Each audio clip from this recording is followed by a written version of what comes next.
The White House responding after Russia launched nearly 600 Russian drones and more than 30 missiles into Kyiv, killing 21, including 4 children.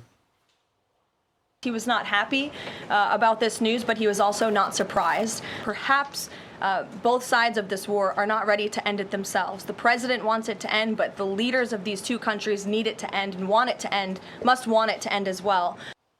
This was Russia's deadliest attack on the Ukrainian capital since President Trump's meeting with Putin in Alaska earlier this month. Fox News senior strategic analyst, retired 4-star General Jack Keane, joining us now. General, good morning. Thanks for joining us.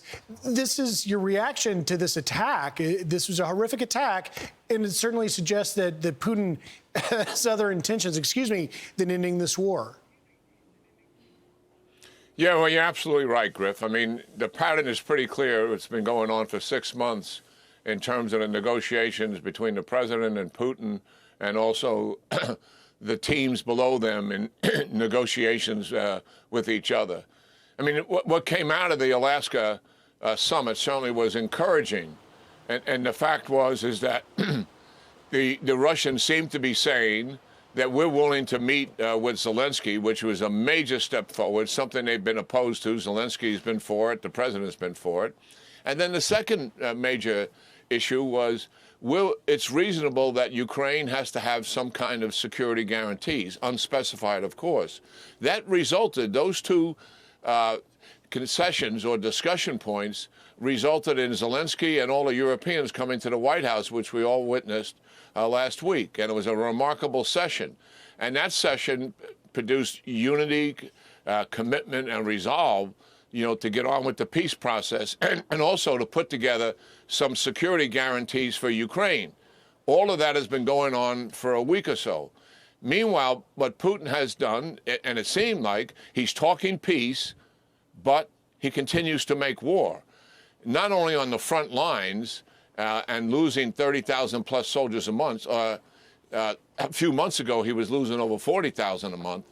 But the reality is he escalated the war against civilians. As you noted, 21 dead, 4 children, over 50 wounded in that massive attack.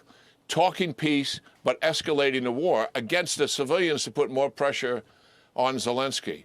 That has got to be very frustrating for the president, because what Putin did is immediately reneged on those 2 points. One, meet with Zelensky. Now Lavrov says, well, we're willing to meet with him. We got get the agenda right, and the agenda's not right. And 2, on security guarantees, they want no Western troops in Ukraine whatsoever, assuming there's a peace agreement. Well, how can you have any security guarantees at all if you don't have some physical presence to stop and deter an attack by Russia? So they completely walked back those concessions. And that's kind of where we are, and the president is frustrated. It's such a great point, General. We've got Special Envoy Steve Witkoff up here in New York looking to meet with Ukraine. Hey, let me shift gears just real quickly. I do want to get your reaction to the Europeans are stepping up in a big way. We've got this snapback plan to unleash some sanctions that were originally lifted on Iran. And Secretary of State Marco Rubio saying the United States appreciates the leadership of our E3 allies in this effort. At the same time, the U.S. remains available for direct engagement with Iran in furtherance of a peaceful, enduring resolution to the Iran nuclear issue. Your reaction, sir? Well, this is part of the original 2015 nuclear deal that the Obama administration negotiated with the Iranians and these other countries to include Russia and China as part of the Security Council was involved in approving this at the time. So there doesn't have Russia and China cannot veto these snapback sanctions. They would take place automatically in 30 days unless Iran comes back to the negotiating table to discuss the nuclear power development and the fact that it's only civil and there's no enriched uranium. The snapback sanctions would involve an arms embargo, anybody selling arms or parts of it to the Iranians, and that is significant in of itself.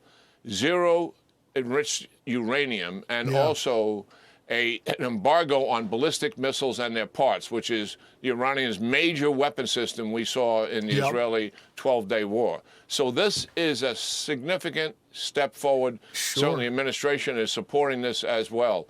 And now the ball is in the Iranians' court. What are they going to do? We'll see. But if they're willing to go back into negotiations, or are they just going to stiff this? We shall see where it goes. General Jack Keane, thank you for taking time. Have a great weekend. Yeah, Griff, great talking to you, and the team. Have a wonderful weekend. I'm Steve Ducey. I'm Brian Kilmeade. And I'm Ainsley Earhart. And click here to subscribe to the Fox News YouTube page to catch our hottest interviews and most compelling analysis.